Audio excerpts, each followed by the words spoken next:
Bonjour tout le monde et bienvenue à ce webinaire du mercredi 23 février intitulé La navigation dans les services de santé pour les communautés francophones et acadiennes en situation minoritaire, défis, enjeux, pistes de solutions et succès.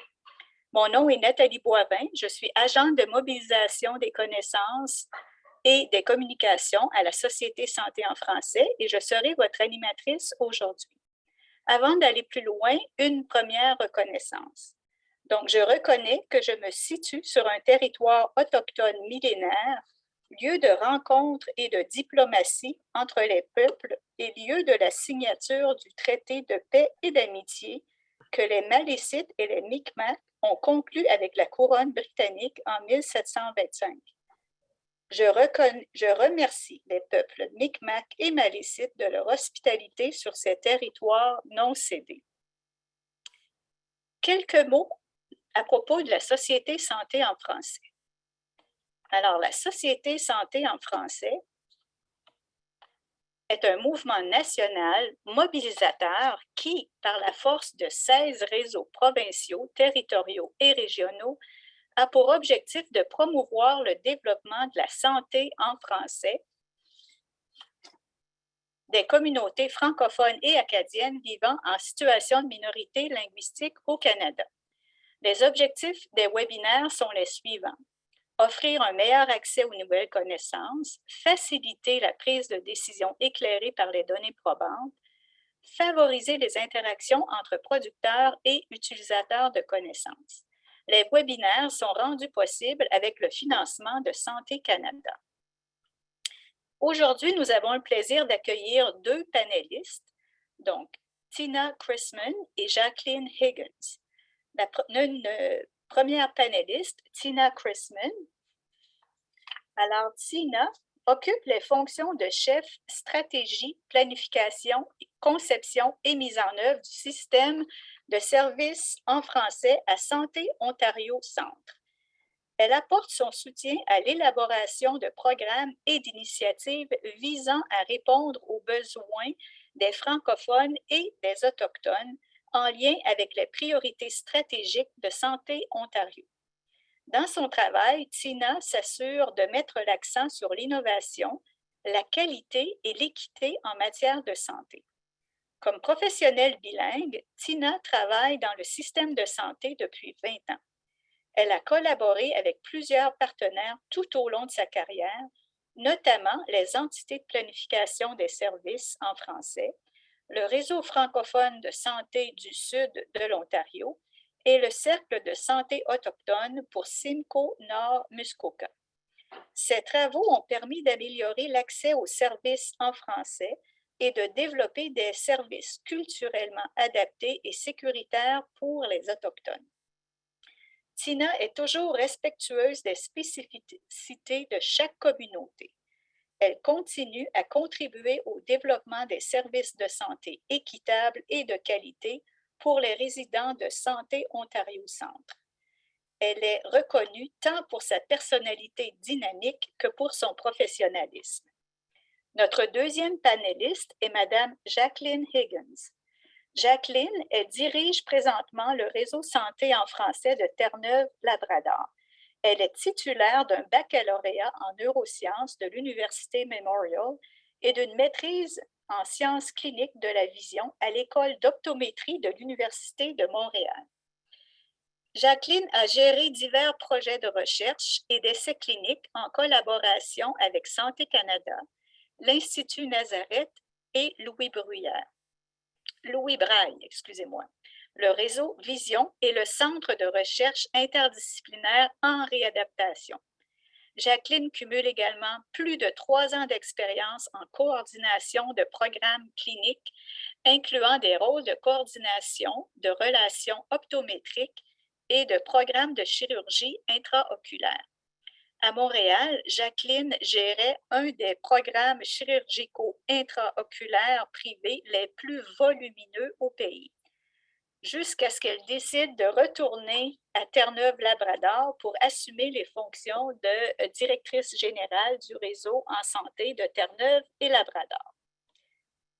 Avant de céder la place à nos panélistes et de les entendre, un petit peu de logistique, simplement pour vous informer que vous êtes tous et toutes présentement en mode sourdine, mais qu'on veut vous entendre tout au long de l'activité. Et vous pouvez le faire par écrit en utilisant la boîte de conversation au bas de votre écran ou encore la boîte Q&R qu'on va surveiller également tout au long de l'échange. Il y aura quelques sondages interactifs. Donc, vous allez voir apparaître présentement une question à l'écran. Donc, vous la voyez. La question est la suivante. Avant de vous inscrire à ce webinaire, aviez-vous entendu parler d'un service de navigatrice?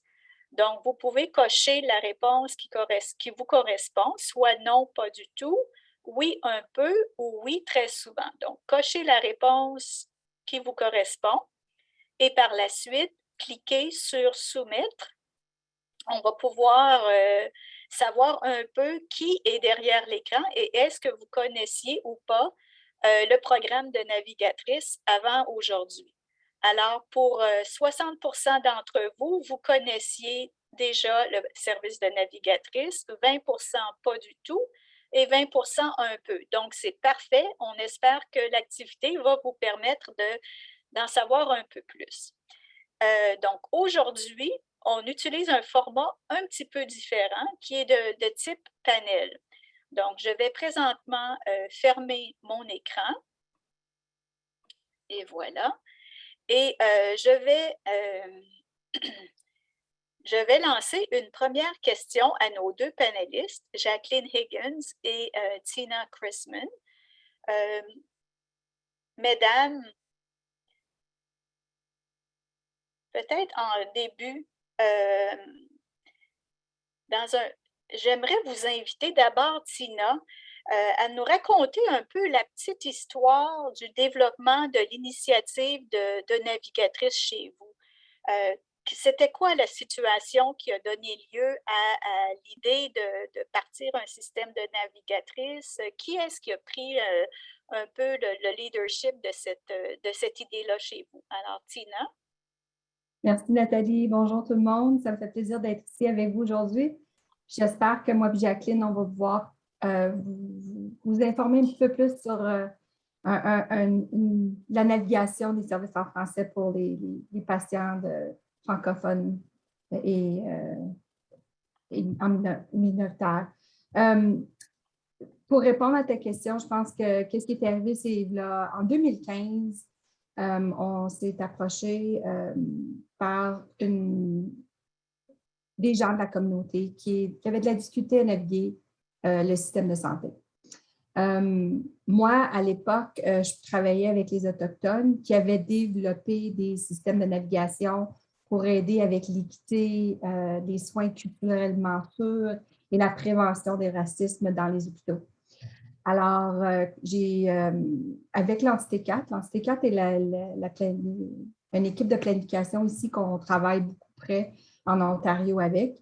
Dans le temps, on était les réseaux local des services intégrés, mais maintenant, on est Santé Ontario. Puis, on a approché un des groupes, un centre communautaire qu'on travaille proche avec, qui était désigné pour donner la provision des soins en français pour la région. Chiamique. Alors, on les a approchés parce qu'il y avait une subvention, il y avait un projet qui a été subventionné par la Société Santé en français qu'on voulait faire avec eux. C'était vraiment court. Je pense qu'au début, c'était 4 mois parce qu'on est arrivé juste à la fin du projet. Il y avait des sous-dresses qui nous ont demandé si on avait des idées. C'est comme ça qu'on est venu, l'Entité 4 et le Santé Ontario, avec l'idée de la navigation la navigation des patients francophones. Le projet, comme j'ai dit, était très court pour les fonds qu'on a reçus de Société en santé en français. Je pense que dans les 4 mois, il y avait eu 28 individus, des clients francophones, 21, c'était des adultes et je pense que c'était des enfants. Mais ça a été tellement un très bon succès à cause de la participation des parties prenantes qu'on avait dans Chiamique, puis les idées qui sont venues à la table quand on a travaillé ensemble avec le réseau et la Société Santé en français.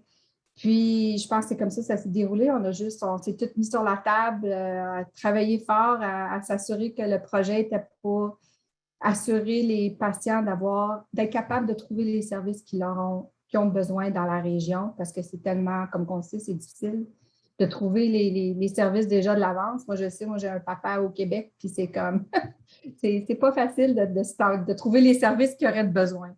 Alors, je pense que le poste de navigation était très important, puis le fait qu'on avait des gens qui étaient vraiment dévoués pour s'assurer que le projet était pour se bien dérouler, puis de s'assurer qu'on touche tout, c'est comme ça qu'on avait commencé. Et c'était en quelle année, ça, En Tina? 2015. En 2015. Donc, ça fait Oui. quand même un bon bout de temps et c'est toujours vivant aujourd'hui. Oui, le projet était de 2000, les fonds étaient pour 2015, je pense que c'était novembre 2015 à mars 2016. Puis on a eu une autre subvention, comme vous savez, probablement partout, c'est comme ça. Vous avez un petit peu d'argent pour faire des petits projets ici et là. Alors, on est allé chercher d'autres argent pour continuer le projet, mais on poussait toujours d'avoir des subventions qui appellent base là, pour que ça soit toujours là, puis ça soit toujours disponible. Euh, Puis ensuite, je pense à la fin de 2016 ou début de 2017, que le projet, là, il a vraiment déroulé, puis on a eu les subventions, puis le poste était permanent. Puis ça a vraiment, vraiment été un bon succès dans la région, que maintenant, on a partagé le projet avec toutes les... Dans la province de l'Ontario, mon poste à moi, il y a 14 coordonnateurs. Alors, on a fait sûr que le projet a été partagé avec les coordonnateurs pour pouvoir euh, faire la navigation plus connue dans la province. Parfait. Et c'est très intéressant de voir que ça a commencé en 2015, ça a commencé tout petit, mais Oui. définitivement que vous entendiez des besoins de la part de gens à desservir là, pour essayer de se retrouver. De votre côté, Jacqueline, vous êtes à Terre-Neuve-Labrador. Comment ça s'est passé le début de l'initiative des navigatrices chez vous? Et je pense que c'est tout récent, là. Oui, c'est vrai. Donc, essentiellement, le service de navigation à Terre-Neuve-et-Labrador est tout jeune. On a lancé le service en 2021. Donc, ça fait juste 1 an qu'on a ce service-là dans la province. En fait, on s'était inspiré du projet de Tina. On avait commencé à faire des recherches en 2018 pour essayer de trouver des solutions pour nos francophones. Donc, pour donner un petit peu de contexte, à Terre-Neuve-et-Labrador, on a une toute petite communauté francophone d'à peu près 6 000 personnes qui vivent dans des communautés majoritairement rurales, éparpillées. Et récemment, on a aussi une assez grande une communauté immigrante ici à Saint-Jean.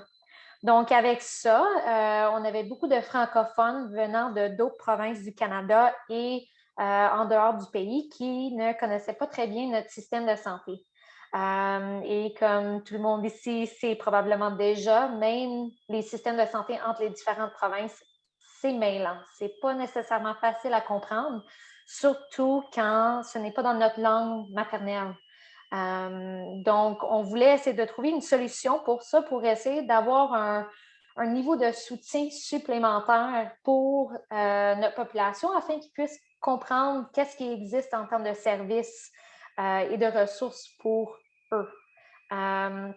Donc, on a commencé une petite recherche pour essayer de trouver des partenaires. On a décidé de former un partenariat avec Eastern Health, qui est notre régie de santé de la côte Est. Donc, elle est la plus grande autorité de santé à Terre-Neuve. Et en fait, on a amené 2 membres du comité exécutif de cette régie-là en Ontario pour voir le projet de Tina. Ça, c'était en 2018. Aussi, à peu près en même temps, on avait fait une étude de besoin pour voir comment on pourrait développer un service de navigation qui répondrait vraiment aux besoins de notre communauté. Donc, pour voir essentiellement si leur format fonctionnerait ici. Et c'est rassurant quand on fait le tour comme ça, quand on fait une recherche exploratoire pour essayer de voir, bon, y a-t-il quelqu'un d'autre en quelque part qui a essayé, qui avait ces mêmes problèmes-là, de dire, bon, on a des communautés qui ont de la difficulté à se retrouver. Est-ce qu'il y a quelqu'un qui a réussi, qui a eu ces problèmes-là? Est-ce qu'il y a quelqu'un qui a mis quelque chose sur pied? Donc, de pouvoir effectivement se retourner puis de trouver une initiative comme l'Ontario qui fonctionne déjà depuis de nombreuses années, qui vous a accueilli aussi pour une visite exploratoire, c'est ça que j'entends. Vous avez donc pris des gens d'Eastern Health pour vous diriger du côté de l'Ontario pour vraiment apprendre un peu comment ça fonctionnait. Puis là, ben, chacun avec son chapeau, j'imagine, si on est gestionnaire, décideur, tout ça, on a des questions bien précises en tête. Merci beaucoup. Du côté de Tina, tu avais commencé déjà à nous parler un peu des appuis, des alliés qui vous ont vraiment aidé à faire en sorte que l'initiative qui avait reçu un petit peu de financement pour 4 mois, mais que là, hey, wow, vous avez déjà en 4 mois, vous avez eu 28 personnes qui ont dit, hey, nous, on a un besoin d'aide et tout ça, vous avez été capable d'aider. Donc, pour la mise en place, là, quels étaient les appuis, les alliés, les ressources qui vous ont vraiment permis d'aller plus loin? Est-ce qu'il y a des leçons peut-être qui ont été apprises dans cette phase-là de mise en place de l'initiative de navigatrice du côté de votre côté en Ontario, Tina? Je pense que ce qui est important, je sais qu'on a eu des défis à trouver la bonne navigateur pour le poste. Je pense que ça, c'est vraiment important, que c'est une personne que la communauté peut se sentir sauf avec, peut être capable de s'ouvrir avec, d'avoir un petit peu de relation avec cette personne-là. Ça, je pense que c'est un de nos défis au début. Alors, maintenant, vous allez la rencontrer tantôt, mais on a la parfaite candidate. Elle vient de la région, les gens la connaissent, puis ils n'ont pas peur de s'ouvrir à elle. La chose qui est importante aussi, c'est comme Jacqueline, elle l'a mentionné, de s'engager avec la communauté aussi, de voir c'est quoi les besoins qu'ils ont. Parce que les besoins diffèrent de chaque région, de chaque province, de chaque territoire. Comme Jacqueline disait, c'est une communauté immigrante. Nous, la communauté ici de l'Anse-Muskoka, quand on a commencé le projet de navigation, c'est une communauté francophone de la région. Maintenant, aujourd'hui, à cause de COVID, puis toutes les autres choses qui se passent, on commence à avoir une population immigrante. Alors, le territoire commence à changer et le service commence à changer aussi, mais je ne veux pas parler du service, je vais laisser ça à Céleste. Là. Puis, qu'est-ce qui est important, c'est d'avoir un champion. Alors, on avait Chigamik comme un centre communautaire francophone qui était le champion, qui a pu être capable de promouvoir le service, puis qui avait déjà la relation avec la communauté francophone de la petite région. Notre région ici est grande, mais vraiment là, comme éparpillée. Fait que le transport pour aller de chaque service est vraiment... Ça, c'est un défi pour les francophones. Alors ça, c'était quelque chose que la navigatrice a fallu qu'elle trouve des solutions pour voir comment est-ce qu'elle peut apporter les services qui étaient disponibles à Chigamik en français dans les autres régions qui avaient des petites populations francophones. Puis aussi, le réseau Franco-Santé Sud a été un gros partenaire dans le projet. Puis les parties prenantes, on a un centre, c'est pas un centre communautaire, mais c'est un centre culturel. Ça s'appelle La Clé. Puis c'est là que les francophones vont ils ont des garderies pour les enfants, ils ont des services culturels. Alors, c'était important d'apporter eux. Même s'il n'y avait pas de soins de santé, c'était un groupe où on savait que les francophones étaient pour aller avoir des services, pour voir c'est quoi la communauté francophone dans Simcoe-Nord-Muskoka. Tu vas à La Clé. Ils vont dire les spectacles, ils vont dire tout. Alors, moi, je dis tout le temps, si j'aurais su que La Clé était là, ma carrière, elle aurait probablement été totalement différente. Fait que La Clé, c'est le point direct. C'est une bonne compagnie, une bonne organisation pour travailler avec aussi. Les défis, je pense, on en a pas assez. Les navigatrices, on a besoin de beaucoup plus qu'une dans notre région. Ça, c'est certain. Je suis sûre que Jacqueline va être d'accord avec moi. Moi, j'aimerais savoir de la navigation dans tous les hôpitaux. Je pense que c'est nécessaire. Ce n'est pas tous les hôpitaux. Nous, ici, on a des régions désignées qui appellent sur la loi des services en français en Ontario. Puis, on a des gros hôpitaux qui ont des services régionaux, qui desservent des régions qui sont désignées, mais qui n'ont pas de service francophone. Ça, c'est pas correct. Dans mon cas, moi, je trouve que c'est pas correct. Il y a besoin d'avoir au moins quelqu'un que les patients, quand ils vont quand tu vas à un hôpital, c'est parce que tu as une urgence. Tu as une urgence. Tu vas avoir quelqu'un que tu vas voir être capable de parler, puis peut-être pas dire tes maladies là, avec un docteur, mais au moins juste quelqu'un pour te rassurer que ça va être correct, qui va être capable de t'aider. Je pense que ça, c'est un gros rôle pour une navigation aussi, que tu sais que tu es capable d'appeler quelqu'un et dire « Oh, je ne trouve pas ça pour ma mère » ou « Je ne trouve pas ça pour moi » ou c'est comme, comment dire en français, là, c'est un relief, c'est comme, c'est sécuritaire pour toi de savoir que tu es capable de parler à quelqu'un dans ta propre langue. Puis les hôpitaux, c'est les plus gros édifices qui donnent les services. Alors, si tu es capable d'avoir une navigatrice qui parle le français ou même quelqu'un au début, quand les gens rentrent dans ton organisme. C'est pour ça qu'on a commencé la navigation. Parce que maintenant, qu'est-ce qui arrive, c'est que beaucoup de nos hôpitaux qui sont anglophones, on a un hôpital qui est désigné, mais ce n'est pas pour tous les services. Alors, on a une table de concertation où est-ce qu'on a des organismes anglophones qui sont désignés, identifiés pour les services en français, mais qui n'ont pas probablement nécessairement des gens pour aider à trouver les services qui ont besoin, les gens dans les hôpitaux. Alors, ils savent qu'ils sont capables de se connecter avec Céleste, notre navigatrice, pour aller trouver ces services-là. Ça fait tellement une grosse différence. Comme, je me rappelle quand j'ai commencé dans mon poste, tous les gens disaient « Oh my God, les Harleys sont bons, rien pour rien, ils sont pas capables de trouver des services en français pour nous autres, toute l'équipe. » Quand on a fait ça, c'était mon but. Je voulais avoir quelque chose que les francophones auraient été capables d'avoir un service qui était là pour eux puis qui était capable de changer, de faire une différence. Puis maintenant, on a une population francophone qui croit à OK, on peut demander un service, on peut l'avoir, ce service-là. Il y a une lumière à la fin du tunnel. Là, comme c'est pas. Tu n'as pas besoin d'être si désespérant pour des services en français en Ontario. Fait que, je pourrais continuer, Nathalie, mais je vais laisser la chance à Jacqueline. Mais c'est vraiment très intéressant. Jacqueline, de votre côté, dans tout le démarrage de l'initiative des navigatrices, quels ont été les alliés, les ressources, les défis, les succès, même si ça ne fait pas longtemps? Absolument. Donc, comme j'avais mentionné, on s'est beaucoup inspiré du projet de Tina et Shigamik. Et en fait, on a été vraiment chanceux d'avoir notre partenariat avec Eastern Health, simplement parce que cette régie de santé-là, ils avaient déjà des navigateurs en place dans différents domaines comme le cancer pour la population autochtone, santé mentale, etc. Donc, quand on a décidé d'explorer l'idée d'avoir une navigatrice francophone, Eastern Health était vraiment des champions. On avait un excellent groupe de travail. On a pu développer plein d'outils. On avait aussi embauché une consultante, Joanne Chalifour, pour nous aider à développer des outils pour le service de navigation. Donc, vraiment, ce groupe de travail-là, ces gens-là, c'était l'élément clé pour pouvoir mettre en place ce service-là. On avait, bien sûr, comme Tina a mentionné, des difficultés à recruter.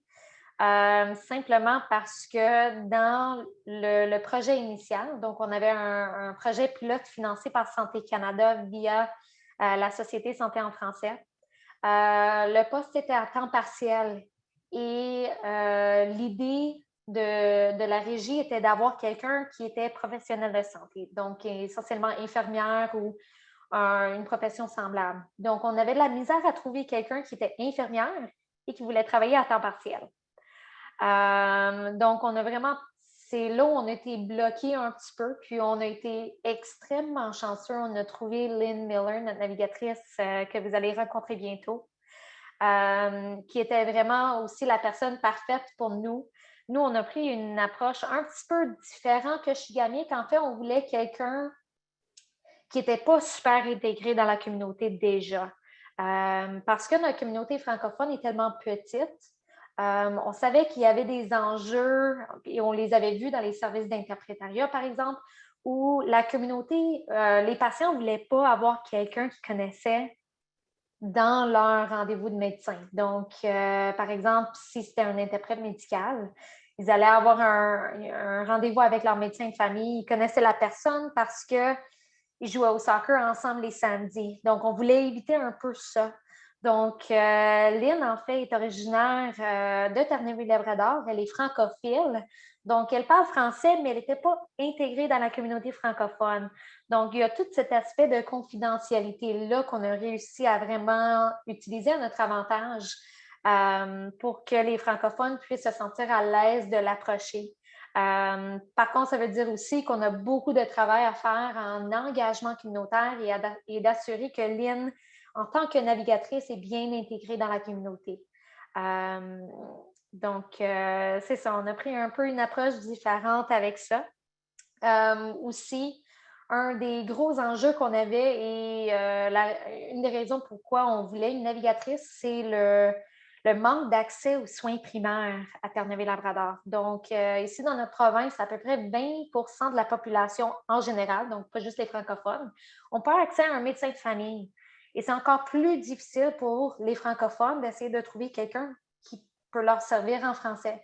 Donc, avoir une navigatrice, ça les donnait essentiellement un point d'accès pour être redirigés vers des services appropriés ou pour avoir de l'aide à trouver un médecin qui a accès à un service d'interprétariat, par exemple. Donc, ça, c'était vraiment important pour nous. C'est ça. Merci. Puis là, on entend parler de Céleste Lalonde. On entend parler de Lynn Miller depuis quelques minutes. Alors, je vais inviter nos deux invités spéciales, Lynn Miller et Céleste Lalonde, à ouvrir leur caméra. Bonjour, mesdames. Puis, Céleste, comme Lynn, moi, je suis curieuse de vous entendre. Céleste, une journée en tant que navigatrice, ça ressemble à quoi? Qu'est-ce que vous faites au juste? Comment vous accueillez les gens, là? Racontez-nous un peu comment vous vous y prenez. Oui, Céleste? oui. Bonjour tout le monde. Je m'appelle Céleste Lalonde. Je suis la navigatrice de système en français pour le Centre de santé communautaire Shigamic. Et lorsque je dis système, c'est assez grand comme sujet. Ça comprend le système de santé, ça peut comprendre n'importe quel système qu'on reconnaît dans nos communautés, système scolaire, système de santé mentale, système de soins de longue durée, système judiciaire. Donc, mon rôle en tant que navigatrice, et c'est un rôle à temps plein, permanent, ce qui me permet d'avoir du staying power, comme on dit en anglais, c'est que je puisse aider les gens de manière à communiquer avec eux par téléphone, texte, courriel, vidéoconférence. Je fais le kit pour assurer l'accès aux services de santé pour les gens de la communauté. Donc, les gens vont me trouver par téléphone ou courriel. Je suis réseautée avec le 211 pour la province de l'Ontario. Ça, c'est si quelqu'un cherche des services en français, ils peuvent appeler le 211. Eux, ils vont aussi me donner mon nom. J'ai aussi eu, je pense, Santé Québec, peut-être ils m'ont référé. Donc, je suis dans des systèmes en quelque part, des bases de données un peu partout, et les gens me retrouvent. Donc, je fais des 1 à 1. C'est peut-être, je cherche un dentiste ou un massothérapeute francophone. Ça pourrait être aussi surtout les soins primaires. J'aide une infirmière praticienne avec les inscriptions pour les soins primaires. Donc, nous avons une infirmière praticienne francophone qui dessert la région de Midland et on a un bureau satellite à Barrie aussi, qui est un centre plus de la ville et nous, à Midland, c'est plus rural. Donc, j'aide de cette façon-là et avec les soins alliés aussi, nous avons une équipe comme une physiothérapeute, diététistes qui sont francophones. Et eux aussi, ils font de la programmation. Donc, des fois, je suis même une agente de marketing pour ces programmes-là. Parce qu'on sait, oui, si tu as des enfants et tu fais partie d'une école, tu es réseauté peut-être avec la communauté francophone. Si tu fais partie d'une église, OK, tu es peut-être partie d'une communauté francophone. Mais si tu n'as aucun lien à ces choses-là, parfois c'est la santé et le domaine de la santé qui peut relier les gens et créer communauté. Donc, c'est pour ça que nous avons maintenant de la programmation hebdomadaire pour nos francophones. Et ça, c'est bien pour la prévention de maladies ainsi que un sens de communauté et savoir que oui, on peut apprendre en français et continuer à apprendre de notre santé et bien-être en français. Je participe à des comités de navigatrices ou de navigateurs dans la région aussi. On s'entraide beaucoup, beaucoup. Il y a des navigatrices pour les 0 à 6 ans. Il y a des navigatrices pour le système de santé mentale. Alors, sont mes amis, mes meilleurs amis, je te dis, parce qu'on ne peut pas le faire toute seule. On a besoin d'être bien réseauté. Je fais de la recherche. C'est des appels parce qu'il n'y a pas tout le monde qui porte un beau macaron qui dit « je parle le français ». Donc, les francophones sont cachés dans les services anglophones même. Et puis, tu dois passer à travers et trouver des gens. Et des fois, c'est de bouche à oreille. Donc, on est vraiment, je dirais, des pionnières dans ce qu'on fait dans la région, dans notre région du moins. Et c'est ça une journée. Ça peut être très, très vaste et varié. Oui, puis si on parlait du nombre de personnes, je ne sais pas moi, dans une journée, dans une semaine, ou est-ce que vous avez comptabilisé combien de personnes vous aidez comme ça dans vos services? Ça dépend. Puisque je fais un peu de gestion de cas aussi, parfois tu as des rencontres de 2 heures avec quelqu'un pour s'assurer, dépendant du niveau de complexité de leurs besoins. Ça peut aller d'une durée de 2 heures. Donc, mais d'autres personnes, c'est peut-être un appel téléphonique, un courriel et c'est tout, ça va. L'année passée, j'ai vu au-delà de 222 clients francophones dans la région. Alors, ça, c'est des visites uniques. Alors, ça veut dire que les gens sont là, ils commencent à nous connaître et c'est assez occupé, je te dis. Définitivement. Puis là, je me dis 222 personnes juste dans une année, l'année dernière.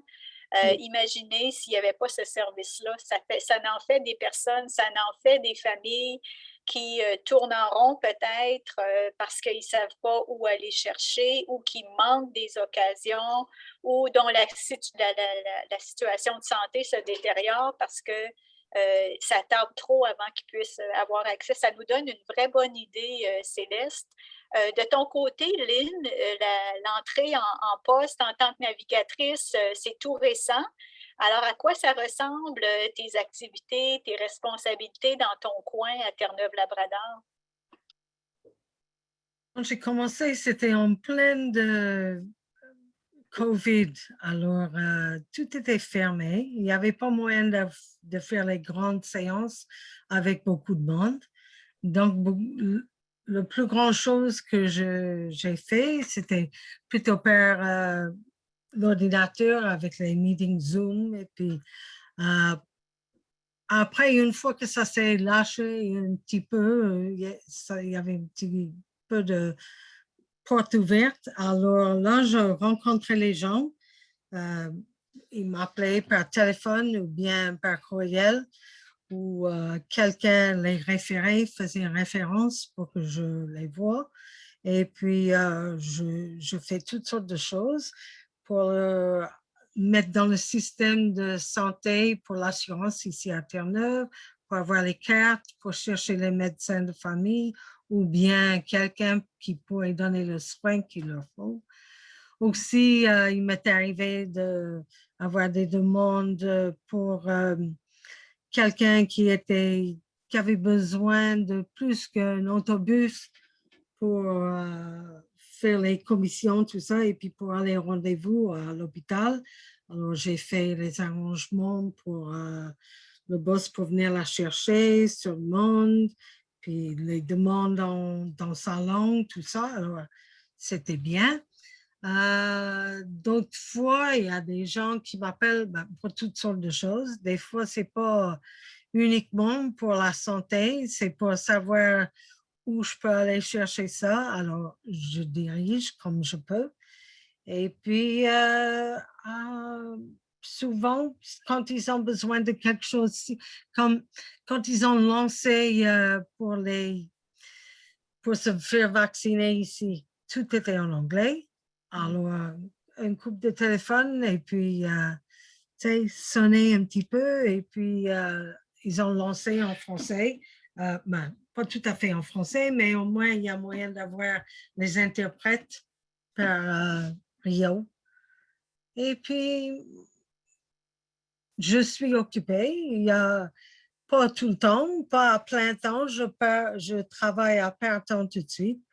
Et puis, je suis retraitée. Alors, pour moi, ça me va bien, mais j'espère qu'à l'avenir, il y aura quelqu'un qui va le faire à plein temps. Il y a bien des choses. Je sais maintenant, je suis en train d'essayer de travailler avec les cliniques, comme la clinique diabète. Je vais commencer à faire les entraînements pour les Français. On va essayer d'arranger de faire les séances en français pour les gens qui ont besoin d'éducation. Je vais faire par téléphone demain pour quelqu'un. Encore, des fois, c'est juste pour quelqu'un, ils ont une demande et puis moi, je vais chercher la réponse et puis les renvoyer. Si je connais pas qui sait téléphoner, je me renseigne.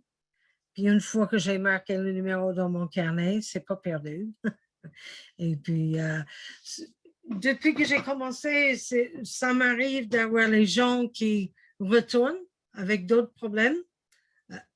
Jamais le même problème, mais pour avoir d'autres services.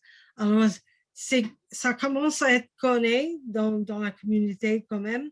Alors, je crois que ça passe beaucoup ici de bouche à l'oreille, puisque la communauté est petite. Et puis, c'est comme Jacqueline a dit, on a une population immigrante qui commence qui augmente toujours. Alors, je crois qu'il y aurait sûrement besoin.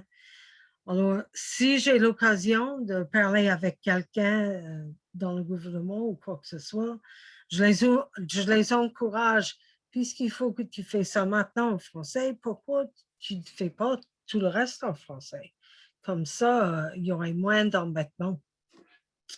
Alors, voilà ce que je fais. C'est ma journée. Je réponds aux questions et puis, c'est ça.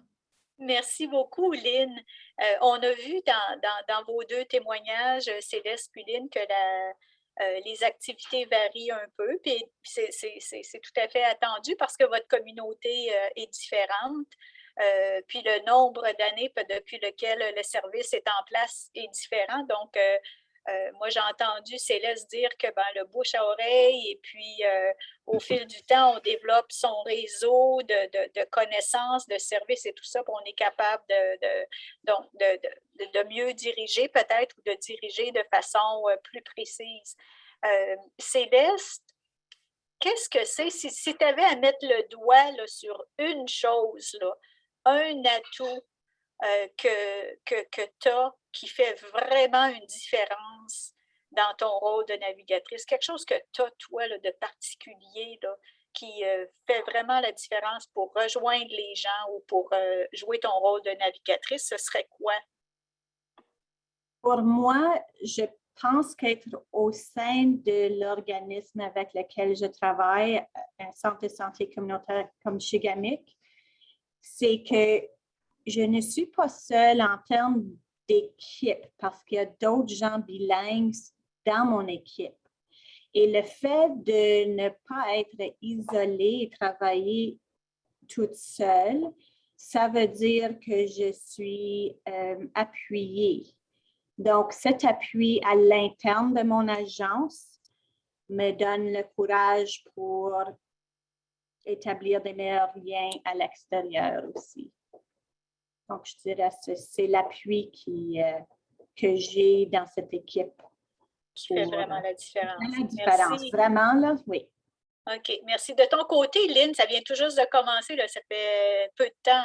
Qu'est-ce que tu dirais qui est vraiment l'élément déterminant là, qui fait que Moi aussi, je crois que c'est l'appui, parce que du moment qu'il y a quelque chose, il y a toujours quelqu'un qui, si j'ai besoin de qu'est-ce que je fais comme ça, ou comment il faut que je me mène dans cette situation-là, il y a toujours quelqu'un. Jacqueline est excellente. Elle a plein de choses qu'elle m'envoie, comme ça, moi, je suis au courant de tout ce qui se passe avec le réseau santé. Et puis, elle est beaucoup dans les associations, tout ça. Et puis, Eastern Health, le système de santé ici, les gens que je travaille avec sont excellents, excellents. Où je peux prendre le téléphone, puis je peux appeler la patronne, et puis c'est pas un problème. Et puis, je trouve que eux aussi, le Eastern Health veut que ce soit bien, que ça marche bien. Alors, ils ont l'intention que ça marche, ils ont l'envie que ça marche. Alors ça me remonte toujours, parce que si eux, ils veulent que ça marche, ça va marcher. Vous sentez définitivement toutes les deux qu'il y a beaucoup d'appui, puis qu'il y a un engagement de la part des structures aussi dans cette initiative de navigatrice. Écoutez, il nous reste 20 minutes. Là, c'est votre chance à vous, les personnes qui sont en ligne. Si vous avez une question, un commentaire, que ce soit dirigé vers les navigatrices, vers Tina ou Jacqueline, vous pouvez soit lever la main. Donc, au bas de votre écran, vous avez un petit icône qui dit « Lever la main ». Donc, en cliquant là-dessus, on peut vous voir, puis après ça, vous accordez le droit de parole pour poser votre question. Ou vous pouvez utiliser la boîte de discussion, si vous en avez le goût, pour insérer votre question là-dessus. Moi, je ne vois pas de main levée pour l'instant. Fait qu'en attendant qu'il y ait une main qui se lève, peut-être que je poserai la question à Jacqueline ou Tina. Y a-t-il quelque chose qui est arrivé suivant le développement de l'initiative de navigatrice qui vous a vraiment jeté par terre, dire « Wow! » Et je ne m'attendais pas à ce que ça donne ça. Wow! Qu'est-ce que ça aurait été, cet élément surprise, soit Tina ou Jacqueline? Je peux commencer. En fait, nous, on a lancé le service en milieu de pandémie. En fait, je pense que, si je me rappelle bien, Lynn avait commencé durant la période où on était en confinement. Elle travaillait de chez elle sa première journée. Donc, on s'attendait qu'il n'y aurait pas beaucoup de demandes de patients. Mais en fait, je pense que dans les 2 premiers mois, elle a eu plus de 20 patients. Et de ces 20 patients, il y avait plusieurs personnes qui avaient plus qu'une demande ou qui sont revenues vers Lynn avec plus de questions. Donc, on ne s'attendait vraiment pas à ça, honnêtement. On pensait que ça allait se lancer très, très tranquillement, qu'on aurait à avoir beaucoup de travail à faire, beaucoup de promotion à faire, mais finalement, le bouche à oreille a vraiment bien fonctionné. Ça a commencé juste avec, le réseau santé qui parlait à la FFTNL, la Fédération des francophones dans notre région. Lynn aussi, de son côté, le rôle de navigation est devenu différent de ce qu'on attendait essentiellement. Il y a tout un aspect de réseautage qui est venu avec ça. C'est comme Lynn est devenue une petite championne à l'interne et qui nous aide à assurer que les besoins des francophones sont entendus par ses partenaires à l'interne de la régie et aussi du gouvernement provincial. Comme Lynn a mentionné, elle n'a pas peur du tout de cogner à la porte des gestionnaires. Et donc, elle a travaillé, par exemple, avec des cliniques sans rendez-vous dans la ville afin d'assurer qu'ils ont des services d'interprétariat disponibles. Elle s'est intégrée complètement dans le bureau des services bilingues à Eastern Health qui s'occupe de la traduction de documents, des services d'interprétariat. Donc, le service de navigation est devenu beaucoup plus grand qu'on s'attendait dans une si courte période. Puis le rôle est devenu beaucoup plus que juste de l'accompagnement et de la redirection. Merci. Et puis c'est quand même impressionnant là, quand on pense 20 personnes qui s'avancent pour demander des services, puis après ça, qui reviennent. Ça, c'est un bon signe, là, qui ne reviennent pas pour la même raison, pour d'autres. Donc, ça veut dire qu'il y a une relation de confiance définitivement qui s'est établie avec la personne. De votre côté, Tina? Je pense que c'est la même chose, comme Jacqueline elle a dit. Quand on a fait le projet de navigation, je savais que ça fonctionnait bien sur le côté autochtone, mais sur le côté francophone, on n'était pas certain comment est-ce que c'était pour être accueilli, mais Céleste, elle peut probablement vous dire que, comme j'ai dit, on devrait en avoir 2, pas juste une, parce que le service est vraiment en demande. Les gens veulent être capables d'avoir quelqu'un qui sont capables de contacter pour des services ou pour voir où est-ce qu'on a les autres services en même temps.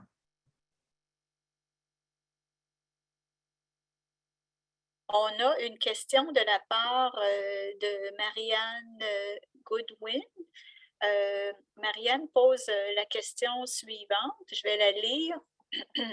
Et si jamais vous voulez ajouter, Marianne, sentez-vous bien libre.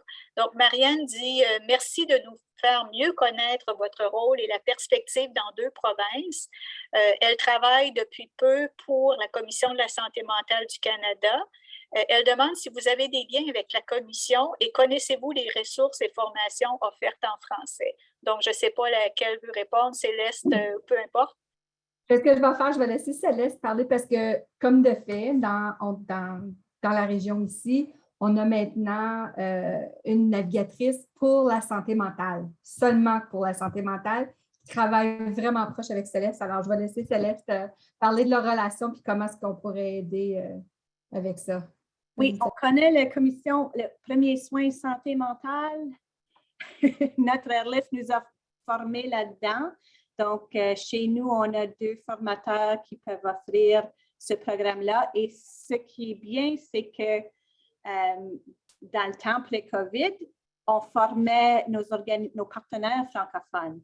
Donc, ils envoyaient leur personnel se faire former en premiers soins santé mentale, par exemple. Et puis là, on savait, et c'était à toutes les années ou 3 ans, donc on savait, nous, comme entité, on continuait à nourrir notre communauté francophone et de notre bien-être même personnel et notre bien-être communautaire de cette façon. Donc, oui, je suis au courant, mais je reconnais qu'il y a beaucoup plus de services, mais je reconnais aussi que nous avons une capacité limite. Et ce qui était encourageant, c'est ces choses provinciales ou fédérales. Parfois, si à l'interne, on n'a pas la capacité de le faire, on sait qu'on peut tirer ou référer les gens à ces programmes-là aussi, plus grâce au monde virtuel de nos jours. Alors ça donne beaucoup plus d'accès aux gens aujourd'hui. Merci. Merci beaucoup, Céleste. On a quelqu'un, Michel Goulet, qui dit « Céleste, on remarque votre affichette « Je parle français ». Est-ce que la majorité des gens dans votre coin portent cette affichette-là? Ça, c'est grâce à Tina. Elle nous arrive aux rencontres avec une boîte pleine de macarons et puis de… Talanière. Oui. Talanière. Oui, qui dit « Je parle français ». Donc, être visible, ça fait grandement, les gens l'apprécient. Et quand c'est écrit gros de même, là, on le voit, c'est pas juste un fleur de lys, c'est quelque chose de gros. Les gens tout de suite vont dire « Oh, I speak French ». C'est bien, ça fait, les gens sont bien, ils se sentent bien quand ils le voient. Ouais. On a aussi développé avec notre table, à la table où est-ce qu'on s'assoit à la communauté pratique, où est-ce que les agences, les organismes s'assoient puis ils apportent des idées à la table. On a développé un macaron qui dit « J'apprends le français aussi ». Parce qu'il y a beaucoup d'anglophones qui sont en train d'apprendre le français et qui veulent être capables d'avoir une conversation avec un francophone pour les aider à améliorer leur français. Alors, eux, ils portent leur macaron qui dit « J'apprends le français ». Quand quelqu'un a un macaron comme Céleste, bien là, ils vont « Oh, tu parles le français », puis là, ils vont parler ensemble pour se pratiquer, puis c'est super bien. Parfait, ça augmente la visibilité du français. On a une question de la part de Lise Richard. Lise, est-ce que vous voulez formuler votre question verbalement? Oui, je peux. Bonjour tout le monde. Merci pour votre très belle présentation. C'est très intéressant. Puis, je suis consciente de vos services, mais c'est le fun d'entendre comment ça avance. Je me demandais si, c'est un petit peu en lien avec ce que Céleste a dit dans le fond en termes de votre visibilité, puis je me demandais si votre simple présence dans le système de la santé, parce que vous parlez à plein de professionnels de la santé, si ça influence ceux qui le peuvent à servir plus en santé la clientèle devant eux autres ou être conscient du besoin de demander ou des choses comme ça. J'aimerais vous entendre là-dessus. Merci.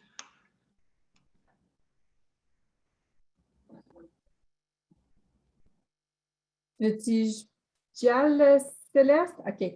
Je pense que oui. Merci pour ta question, Lise. Avec Céleste qui est là, je sais qu'elle fait son rôle, c'est les patients, c'est d'aider la communauté francophone, mais aussi son rôle, c'est de faire l'engagement avec les organismes aussi. Alors, on a beaucoup de maisons de soins de longue durée dans la région, puis Céleste, elle travaille avec ces maisons de soins de longue durée-là pour apporter des services en français. Elle s'assoit à des tables d'organismes où ils sont en train de développer des programmes ou sa visibilité est très importante dans la communauté pour avancer les services en français. Si la visibilité à Céleste n'était pas là, je ne pense pas qu'on serait où est-ce qu'on est aujourd'hui. Avec moi, Céleste, l'entité 4 aussi est un gros rôle qui joue sur les tables de concertation. Mais avoir la navigatrice francophone dans la communauté et savoir qu'elle est là, je pense que ça a beaucoup de poids. Céleste, veux-tu ajouter quelque chose? Oui, parce que Tina, elle gère une équipe de communauté de praticiens-praticiennes pour les services en français dans la région. Donc, elle, à l'autre niveau, plus haut, elle parle avec les ressources humaines et toutes ces équipes-là des services de soins de santé, mais aussi des services communautaires, par exemple, comme les bibliothèques.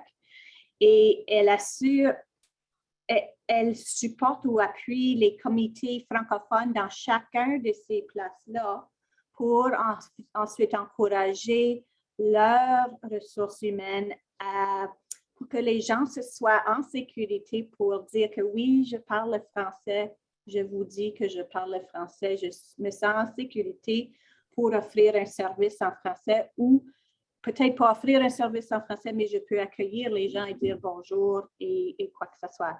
Alors, je pense que ce travail-là est nécessaire aussi afin que les gens se sentent en sécurité lorsqu'ils demandent une offre de service, parce qu'on a déjà été à un service, demander le service, peut-être même à un emplacement gouvernemental, et ils disent « She's on break right now ». Et t'es comme « OK, je ne vais plus jamais demander de ma vie parce que j'ai assez honte. » Comme, tu sais, alors, c'est ce travail de sécurité langagière et de confiance à remonter, la confiance des gens aussi que on va corriger ta grand-mère. Ouais. On est là pour desservir.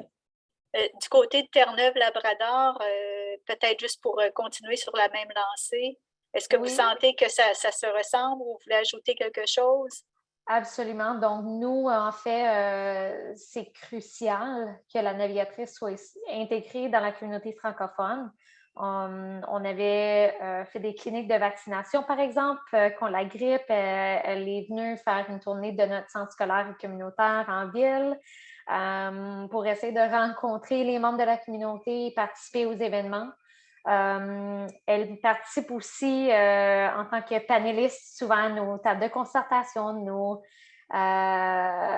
activités pour la communauté ou pour nos partenaires, par exemple, pour que les gens puissent savoir que son service existe essentiellement, mais aussi assurer qu'elle est bien intégrée au sein de l'hôpital et de la régie pour que les différents départements savent que ce service-là existe En fait, le service de navigation, le fait que Lynn est là, a permis à plein de portes de s'ouvrir pour le réseau santé. Donc, on travaille de façon très étroite et elle nous aide en fait à mettre en place encore plus de services. Donc, c'est vraiment important qu'elle ait une présence pas juste au sein de la communauté francophone, mais aussi dans le système de santé. Tout à fait. Merci beaucoup. Je peux rajouter quelque chose Oui. là? Puis aussi, j'essaie de dénicher les francophones ou les gens qui parlent français qui sont déjà cachés dans le système parce que des fois, il m'est arrivé d'aller avec quelqu'un et puis, ah, tiens, il y a un médecin qui parle français. Alors, comment il s'appelle celui-là? Et puis, je me rappelle et puis j'essaie de savoir où il y a des gens, où ils sont placés. Comme ça, j'ai moins de soucis quand les gens vont là parce que je sais bien ils seront bien soignés parce qu'il y a quand même quelqu'un qui peut s'exprimer avec. Alors, c'est un autre atout. Hein, vous avez un carnet dans lequel vous notez bien des choses, mais vous avez des bonnes oreilles aussi pour détecter le français. Merci beaucoup, mesdames. On a une question de la part de Janine Proulx. Alors, Janine, si vous voulez aller de l'avant avec votre question. Oui, merci beaucoup. C'est ça, moi je me demandais, en entendant la présentation, là, je me rends compte qu'il y a dans vos projets respectifs, c'est ça, ça a commencé avec du financement de Santé Canada. Et puis donc, vous avez dû ni plus ni moins faire vos preuves pour démontrer l'utilité de ce poste de navigateur, navigatrice. Mais maintenant, le financement récurrent, parce que là, j'entends qu'il est permanent, ça vient de qui? Directement du ministère de la Santé de votre province ou d'une autre instance? Jacqueline, tu veux que je commence? Puis après ça, tu peux. Oui, OK. Alors, ici en Ontario, comme tu as raison, Janine, merci pour ta question. La subvention est venue du Service Canada pour un projet. Puis ensuite, la façon que ça fonctionne ici en Ontario, les fournisseurs de services, les centres communautaires, les hôpitaux et les maisons de soins de longue durée sont subventionnés par le ministère de la Santé. Cette subvention-là vient, on était les Airlis avant, mais maintenant, c'est Santé Ontario. C'est nous, sont redevables à nous pour ces subventions-là.